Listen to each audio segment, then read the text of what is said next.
Hello everyone, good morning. स्वागत है आप सभी का ऑनलाइन स्टडी में। इस वीडियो में हम बात करेंगे बहुत अच्छे अच्छे टॉपिक्स जहां से एग्जाम्स में बहुत सारे क्वेश्चंस पूछे जाते हैं। और इस वीडियो में मैंने पूरी कोशिश की है कि इन सभी टॉपिक से लेकर के जो भी इंपॉर्टेंट क्वेश्चंस हैं वो मैं आपके साथ डिस्कस कर सकूँ। तो देखिए, आज इस वीडियो में बात करेंगे उपराष्ट्रपति, साथ ही साथ उप प्रधानमंत्री और महान्यायवादी के साथ साथ देखेंगे नियंत्रक एवं महालेखा परीक्षक। इस टॉपिक से रिलेटेड कई सारे क्वेश्चन बन सकते हैं, तो इस वीडियो को एंड तक देखिए और यहाँ पे जो भी क्वेश्चन मैं आपके साथ डिस्कस करूंगा आप उनको अच्छे से याद रखिए। तो चलिए शुरू करते हैं।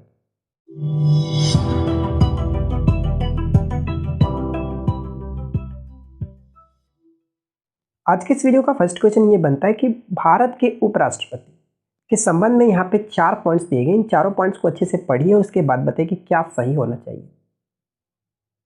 तो चलिए हम एक एक करके देखते हैं।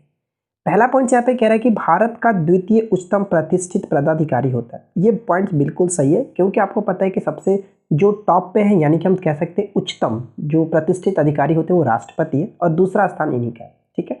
सेकेंड पॉइंट क्या है कि उसके पास पद से संबंध कोई औपचारिक कार्य नहीं होता है, दायित्व नहीं होता है। बिल्कुल सही, इसमें कोई दिक्कत नहीं।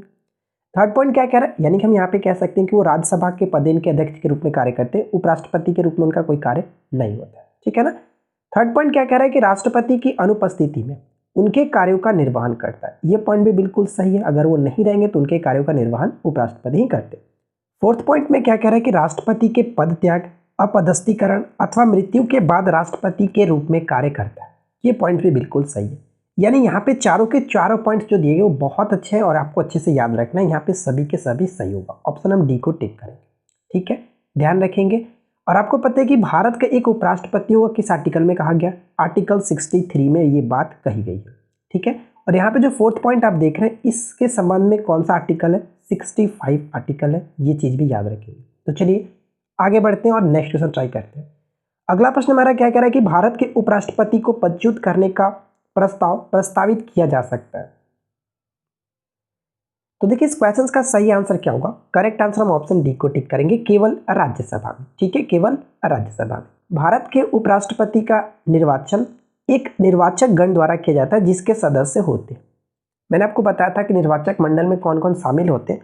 तो सिंपल सी बात है कि संसद के दोनों सदनों के सभी सदस्य, ध्यान रखेंगे, संसद के दोनों सदनों के सभी सदस्य शामिल होते हैं। ऑप्शन हम यहाँ पे बी को टिक करेंगे। ठीक है। क्वेश्चन नंबर 4, भारत के उपराष्ट्रपति का चुनाव किस तरह से होता है? भारत के उपराष्ट्रपति का चुनाव किस तरह से होता है? क्वेश्चन 4 का राइट आंसर क्या होगा? ऑप्शन डी बिल्कुल सही आंसर है, लोकसभा और राज्यसभा के सांसदों द्वारा सीधे चुनाव से। ठीक है, ऑप्शन डी यहाँ पे हम टिक करेंगे। अगर आपने इससे पहले राष्ट्रपति वाला वीडियो नहीं देखा तो उसमें देख लीजिएगा, उससे संबंधित कई सारे क्वेश्चन पूछे जाते हैं, तो हम लोगों ने क्लियर ऑलरेडी कर चुका है। नेक्स्ट क्वेश्चन कह रहा है कि राष्ट्रपति द्वारा जारी अध्यादेश संसद के सत्र शुरू होने के बाद कितने समय के भीतर उसके समक्ष रखा जाना आवश्यक है? देखिए, राष्ट्रपति द्वारा जो अध्यादेश जारी किया जाता है संसद के सत्र शुरू होने के बाद 6 सप्ताह, यानी कि ऑप्शन हम यहाँ पे बी को टिक करेंगे। ध्यान रखेंगे, 6 सप्ताह बिल्कुल सही आंसर है। निम्न में से किस सदन की अध्यक्षता ऐसे व्यक्ति द्वारा की जाती है जो उसका सदस्य नहीं होता है? देखिए, इस क्वेश्चन का राइट आंसर क्या होगा? करेक्ट आंसर होगा ऑप्शन सी, यानी राज्यसभा। ठीक है, राज्यसभा का जो अध्यक्ष होते हैं, हम कह सकते हैं सभापति होते हैं, वो कौन होते हैं? उपराष्ट्रपति। लेकिन वो जो होते हैं वो राज्यसभा के सदस्य नहीं होते। ठीक है, ध्यान रखेंगे। एक चीज आपको और याद रखना है, ये पॉइंट, जैसे कि उपराष्ट्रपति जो होते हैं वो राज्यसभा का सदस्य तो नहीं होते, लेकिन उसे अगर मतदान का जो अधिकार तो होता नहीं है, क्योंकि वो सदन के अध्यक्ष, सदन से कोई वो संबंधित है ही नहीं, तो उनको मतदान का अधिकार नहीं होता है। लेकिन अगर कभी कभी क्या होता है कि समानता का जो मत की समानता हो जाती है, उस वक्त वो अपना निर्णायक मत दे सकते हैं। उनको ये अधिकार होता है, निर्णायक मत देने का अधिकार होता है, क्योंकि वो राज्यसभा के सभापति के रूप में कार्य करते हैं। इस वजह से उनको ये अधिकार होता है निर्णायक मत देने का।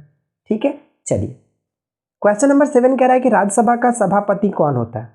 बताइए कि राज्यसभा का सभापति कौन होता है? तो अब जस्ट हम लोगों ने ऊपर बात की कि राज्यसभा का सभापति उपराष्ट्रपति होते हैं। ऑप्शन सी को टिक करेंगे। अगला क्वेश्चन यह कह रहा है कि वेंकैया नायडू का व्यक्ति क्रम के अनुसार भारत के उपराष्ट्रपति के रूप में क्रमांक क्या है? जैसा कि हमें पता है कि अभी वर्तमान में जो उपराष्ट्रपति हैं वो कौन है? तो वेंकैया नायडू जी हैं। तो इनका आपको ये बताना है कि भारत के उपराष्ट्रपति के रूप में इनका व्यक्तिगत क्रमांक कौन सा है? सही आंसर अगर हम बात करें तो ऑप्शन सी बिल्कुल सही आंसर होगा, 13वां। ठीक है, ध्यान रखेंगे 5 अगस्त 2017 को जो चुनाव हुआ था उसमें इन्होंने गोपाल कृष्ण गांधी को पराजित करके भारत के 13वें उपराष्ट्रपति के रूप में निर्वाचित हुए थे और ये जो कि 11 अगस्त 2017 को उपराष्ट्रपति बने। ठीक है, ध्यान रखेंगे। चलिए फिलहाल देखते हैं अगले क्वेश्चन को। अच्छा, आगे बढ़ने से पहले यहाँ पे मैंने कुछ नोट्स लिख रखा है, आप इन नोट्स को अच्छे से ध्यान रखेंगे, जैसे कि यहाँ से क्वेश्चन बन सकते हैं। पहला पॉइंट ये कह रहा है कि भारत के प्रथम जो उपराष्ट्रपति थे वो कौन थे? डॉक्टर सर्वपल्ली राधाकृष्णन। ठीक है।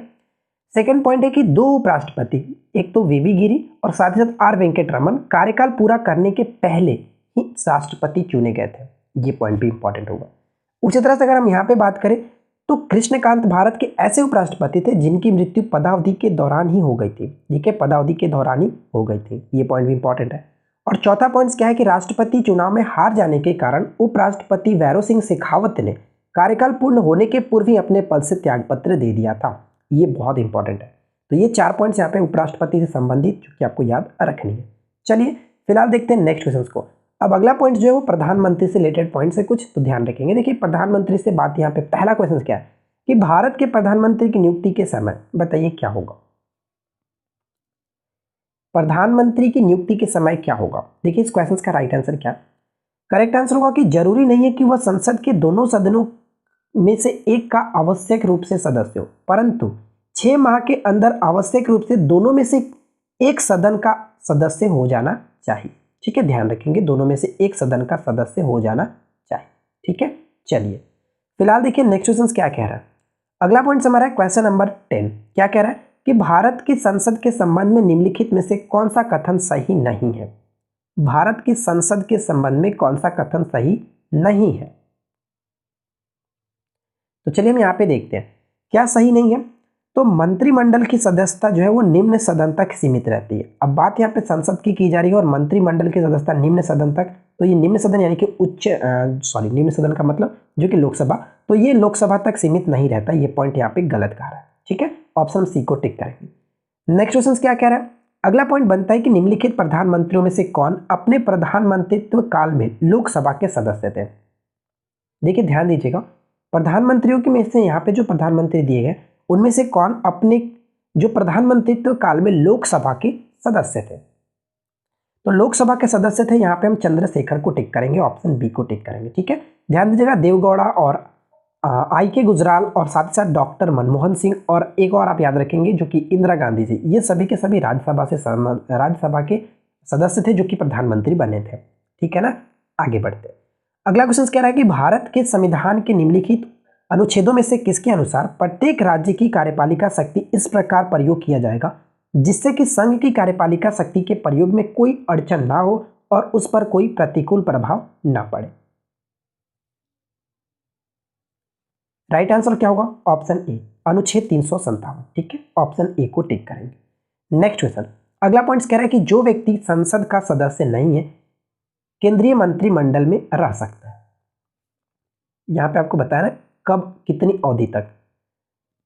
जो व्यक्ति संसद का सदस्य नहीं है, संसद यानी कि दोनों में से किसी एक सदन का सदस्य नहीं है, तो वो केंद्रीय मंत्रिमंडल में मात्र 6 माह तक रह सकता है। अगर ऐसा वो नहीं करता यानी किसी भी सदस्यता नहीं लेता किसी भी सदन की, तो वो अपने मंत्रिमंडल पद से त्याग देना होगा। ठीक है, चलिए नेक्स्ट क्वेश्चन क्या कह रहा है? निम्नलिखित संविधान संशोधनों में से कौन सा एक बताता है कि मंत्रिमंडल के कुल मंत्रियों की संख्या प्रधानमंत्री को सम्मिलित करते हुए लोकसभा के सदस्यों की कुल संख्या के 15%, ये पॉइंट इंपॉर्टेंट है, 15% से अधिक नहीं होनी चाहिए। बताइए कि वो कौन सा संविधान संशोधन है? और ये सुपर डुपर क्वेश्चन, आप इसको एकदम वीवीआई मान करके चलेंगे। और इस क्वेश्चन का राइट आंसर क्या होगा? जो कि 91वां संविधान संशोधन। ठीक है, 91वें संविधान संशोधन के तहत ये बात कही गई है कि प्रधानमंत्री को सम्मिलित करते हुए लोकसभा के सदस्यों की कुल जो संख्या होगी वो 15% से ज्यादा नहीं होगी। 15% कहने का मतलब कि अगर 545 का 15% करीब करीब लगभग जो आएगा वो 82 यानी करीब 81 पॉइंट्स कुछ आएगा, तो यानी कि 82 हम यहाँ पे करेंगे। 82 से ज्यादा नहीं होनी चाहिए। ऑप्शन हम यहाँ पे सी को टिक करेंगे। चलिए अगला प्रश्न क्या है कि भारत के प्रधानमंत्री में से कौन अपने कार्यकाल में संसद में कभी भी उपस्थित नहीं हुआ?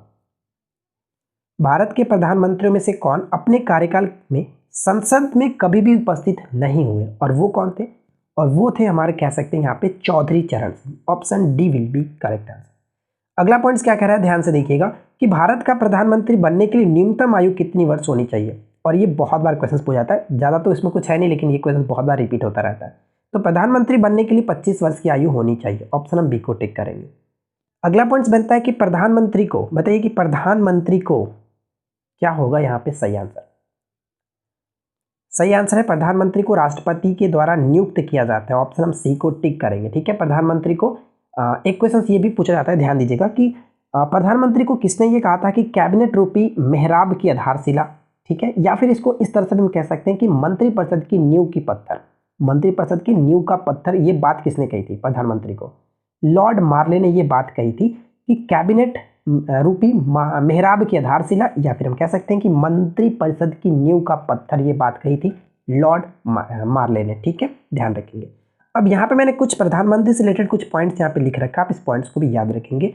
जैसे कि हम यहाँ पे फर्स्ट पॉइंट देखें तो सबसे कम समय यानी 13 दिन तक प्रधानमंत्री का पद धारण करने वाले व्यक्ति कौन थे? अटल बिहारी वाजपेयी जी।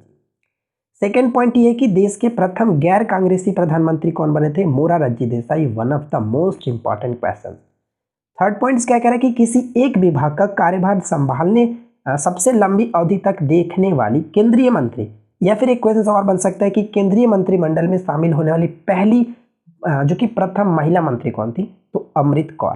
ठीक है, ऑप्शन यहाँ पे ऑप्शन नहीं, अमृत कौर को टिक करेंगे। ठीक है, अगला पॉइंट क्या है कि प्रधानमंत्री पद से त्यागपत्र देने वाले प्रथम व्यक्ति कौन थे? तो वो भी थे मोरारजी देसाई। ठीक है, और साथ ही साथ पॉइंट 5 क्या कह रहा है कि सबसे कम उम्र के प्रधानमंत्री राजीव गांधी जी, और सबसे अधिक उम्र के जो प्रधानमंत्री थे वो कौन थे? तो मोरारजी देसाई।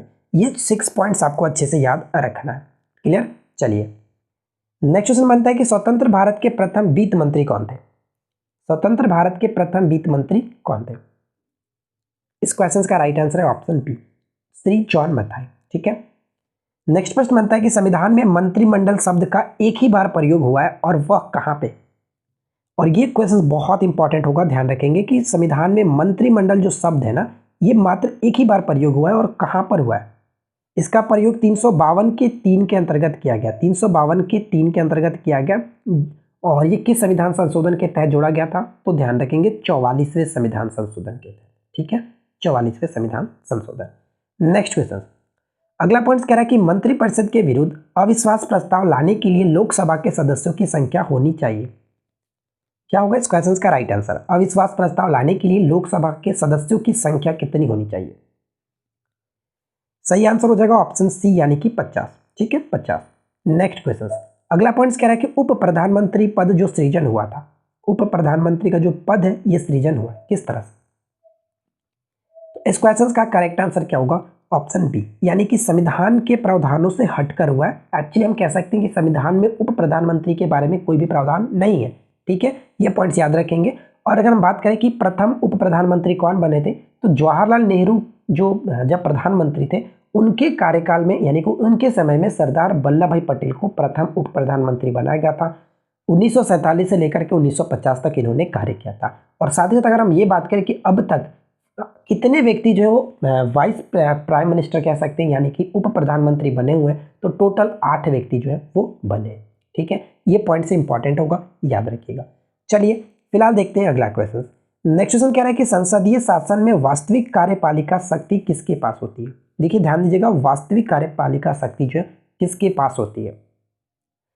तो संसदीय शासन में वास्तविक कार्यपालिका शक्ति कह सकते हैं प्रधानमंत्री के पास होता है। ठीक है, और संसदीय शासन में जो है वो उसका कार्यपालिका का प्रधान कौन होता है? तो राष्ट्रपति होता है, लेकिन अपने जो शक्ति है वो मंत्रिपरिषद के थ्रू वो कार्य कराता है। ठीक है, ये हम लोग ने ऑलरेडी देख चुका है, राष्ट्रपति की जो वीडियो मैंने बनाया था उसमें आप जाकर के चेक कर सकते हैं। अगला पॉइंट कह रहा है कि भारतीय संविधान के निम्नलिखित प्रावधानों में से कौन सा प्रावधान मंत्रिपरिषद की नियुक्ति तथा पदच्युत को विवेचित करता है? नियुक्ति और पदच्युत को विवेचित करता है वो कौन सा जो कि हम कह सकते हैं प्रावधान है? राइट आंसर क्या होगा? करेक्ट आंसर ऑप्शन डी यानी कि अनुच्छेद 75। ठीक है, आपको पता है कि अनुच्छेद 75 के फर्स्ट में ही बात कहा गया, अनुच्छेद 75 के फर्स्ट में कहा गया कि जो प्रधानमंत्री होंगे उनकी नियुक्ति राष्ट्रपति करेंगे। ठीक है, राष्ट्रपति करेंगे, बाकी अन्य मंत्रियों की नियुक्ति जो राष्ट्रपति हैं वो प्रधानमंत्री के सलाह पर किया जाता है। आगे बढ़ते हैं, अगला पॉइंट, भारत में वह मंत्री जो संसद के दोनों में से किसी भी एक सदन का सदस्य नहीं है उसे मंत्री पद से मुक्त हो जाना पड़ता है। ये क्वेश्चन लोगों ने ऑलरेडी ऊपर में देखा हुआ था कि 6 माह के अंदर आपको जो कि किसी भी एक सदन की सदस्यता लेनी पड़ती है, अदरवाइज आपको मंत्रिपरिषद की जो मंत्री आप जिस पे पद पे हैं उसको आपको छोड़ना पड़ता है, त्यागपत्र देना पड़ता है 6 माह के बाद। ठीक है, अगला क्वेश्चन नेक्स्ट है कि भारतीय राजनीतिक व्यवस्था में कार्यपालिका किसके अधीन रह करके कार्य करती है? बताइए कि भारतीय राजनीतिक व्यवस्था में जो कार्यपालिका है वो किसके अधीन रह करके कार्य करती है? करेक्ट आंसर ऑप्शन बी, विधायिका के अंतर्गत। ठीक है, विधायिका के अंतर्गत। नेक्स्ट क्वेश्चन, संघीय मंत्रिपरिषद के मंत्री उत्तरदायी होते हैं। क्या होगा इस क्वेश्चन का राइट आंसर? संघीय मंत्रिपरिषद के मंत्री जो उत्तरदायी होते हैं केवल लोकसभा के प्रति। ऑप्शन डी बिल्कुल सही आंसर है और one of the most important question, बहुत बार ये क्वेश्चन रिपीट होता रहता है। ठीक है, ध्यान रखिए। अगला क्वेश्चन कि आमतौर पर भारत के प्रधानमंत्री होते हैं, आमतौर पर भारत के जो प्रधानमंत्री होते हैं लोकसभा का सदस्य होता है। ठीक है, लोकसभा का सदस्य होता है। आगे बढ़ते हैं।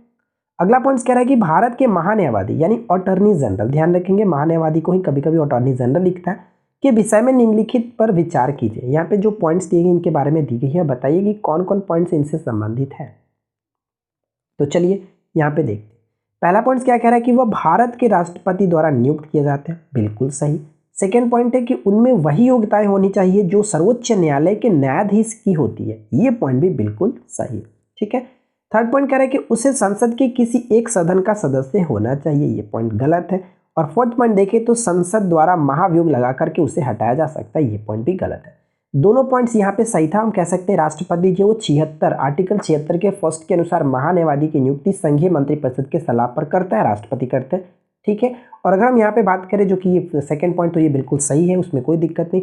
और अगर फोर्थ पॉइंट के बारे में बात करें तो देखिए जो फोर्थ पॉइंट यहाँ पे गलत, इसलिए हम कह सकते हैं कि गलत क्यों है, क्योंकि ये राष्ट्रपति के प्रसाद पर्यंत पे जो कि कह सकते हैं कि during the pleasure of the president, ठीक है, उनके अनुसार अपना पद धारण करते हैं। यानी ये राष्ट्रपति का अधिकार हुआ कि जब वो मन चाहे वो आप हटा सकते हैं इनको। ठीक है, महाभियोग की कोई जरूरत नहीं होती है इनके हटाने के लिए।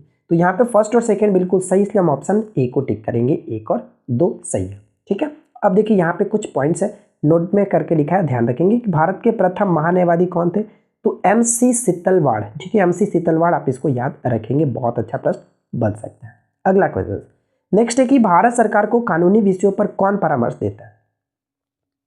भारत सरकार को कानूनी विषयों पर कौन परामर्श देता है? और वो है हम कह सकते हैं अटॉर्नी जनरल, यानी अटॉर्नी जनरल का मतलब महान्यायवादी। Option A will be correct answer.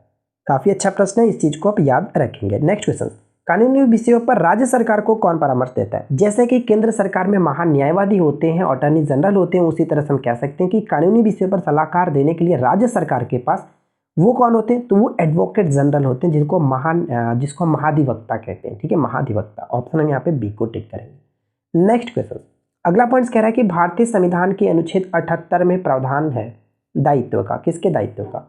बताइए कि अनुच्छेद 78 जो वो इसमें क्या प्रावधान किया गया, किसके दायित्व का? सही आंसर होगा ऑप्शन नंबर हम डी को टिक करेंगे, option D will be correct answer. प्रधानमंत्री को मंत्रिपरिषद एवं राष्ट्रपति के मध्य संवाद की जो कड़ी है उसको बनाया गया, इसके अंतर्गत उसका दायित्व होगा। ठीक है, ऑप्शन हम डी को टिक करेंगे। अगला पॉइंट क्या कह रहा है कि लोक निधि का अभिभावक किसे कहा जाता है? लोक निधि का अभिभाव जो है वो किसे कहा जाता है? इस क्वेश्चन का राइट आंसर क्या होगा? करेक्ट आंसर नियंत्रक एवं महालेखा परीक्षक। Option A will be correct answer. Next question देखिए, अगला पॉइंट बनता है कि भारत के प्रधानमंत्री के विषय में निम्नलिखित कथनों में से कौन सही है? ध्यान दीजिएगा कौन सही है। तो यहाँ पे जो सही आंसर क्या होगा, देखिए प्रधानमंत्री जो थे वो मंत्रिपरिषद के वास्तविक नेता होते हैं। ऑप्शन हम यहाँ पे डी टिक करेंगे और यही हमारा बिल्कुल सही आंसर होगा। ठीक है ना, चलिए नेक्स्ट क्वेश्चन क्या कह रहा है, भारत के CAG यानी कि कैग जिसको हम कह सकते हैं नियंत्रक एवं महालेखा परीक्षक कार्य करते हैं, किस रूप में कार्य करते हैं?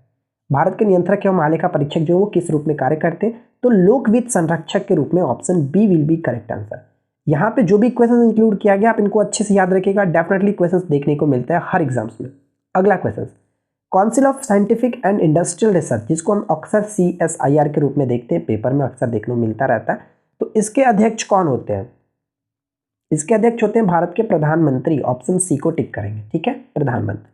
अगला क्वेश्चन, जब राष्ट्रपति, ठीक है, जब राष्ट्रपति मृत्यु, त्यागपत्र, पदच्युत या अन्य कारणों से अपने कर्तव्यों को नहीं निभा सकते हैं तो उपराष्ट्रपति कितने समय तक राष्ट्रपति के रूप में कार्य करते हैं?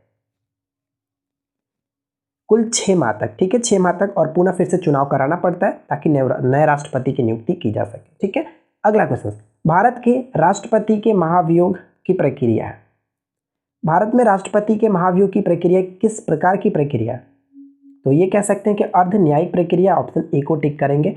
और ध्यान दीजिएगा, क्वेश्चन ऑलरेडी हम लोगों ने पढ़ा था राष्ट्रपति वाले वीडियो में कि जो महाभियोग लगाया जाता है संसद की किसी भी सदन से लगाया जा सकता है। ये क्वेश्चन में देखने को मिलता है। साथ साथ किस आर्टिकल के तहत? तो 61 के तहत, ठीक है, महाभियोग की प्रक्रिया 61 के तहत लगाया जाता है।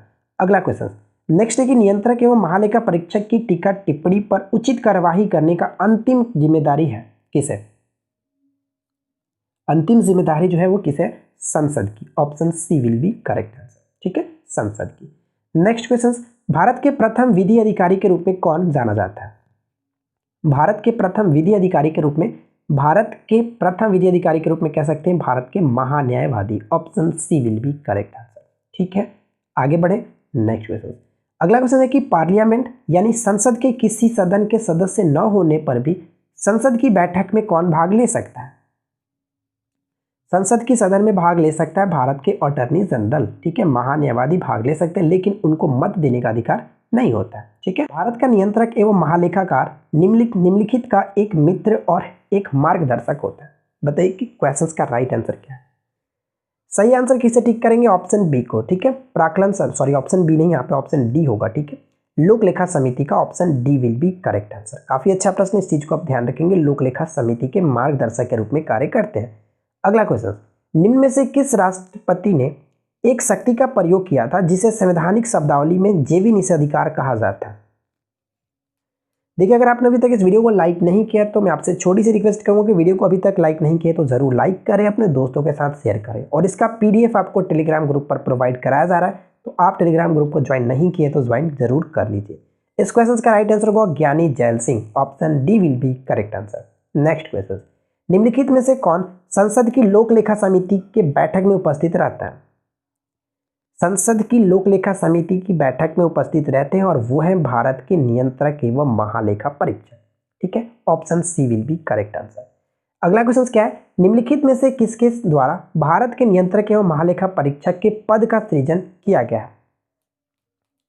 तो देखिए, किसके द्वारा किया गया? संविधान द्वारा। संविधान में कहाँ उल्लेख किया गया? तो 148 से, ठीक है, आर्टिकल 148 से लेकर के 151 के अंतर्गत, ठीक है, 151 के अंतर्गत नियंत्रक एवं महालेखा परीक्षक के पद के संबंधित जो भी विवरण है इसी के अंतर्गत दिया गया। तो ध्यान रखेंगे, संविधान के द्वारा पद का सृजन किया गया। अगला क्वेश्चन क्या बनता है कि निम्नलिखित में से कौन लोकसभा के सत्र का अवसान करने के लिए प्राधिकृत है? अवसान यानी कि विघटित करने के लिए प्राधिकृत है कौन? तो करेक्ट आंसर क्या होगा? राइट आंसर होगा ऑप्शन डी, यानी कि जो कि राष्ट्रपति, ठीक है, राष्ट्रपति। अगर आपको ये वीडियो अच्छी लगी हो तो वीडियो को लाइक कीजिए। यहाँ पे हम लोगों ने 45 MCQ देखा और मुझे उम्मीद है कि आपको ये क्वेश्चन जरूर अच्छे लगे होंगे। वीडियो अच्छी लगी तो वीडियो को अपने दोस्तों के साथ भी जरूर शेयर करें। हम मिलते हैं आपके साथ किसी और वीडियो में नेक्स्ट टॉपिक के साथ। Thanks for watching, keep watching, keep learning, have a good day.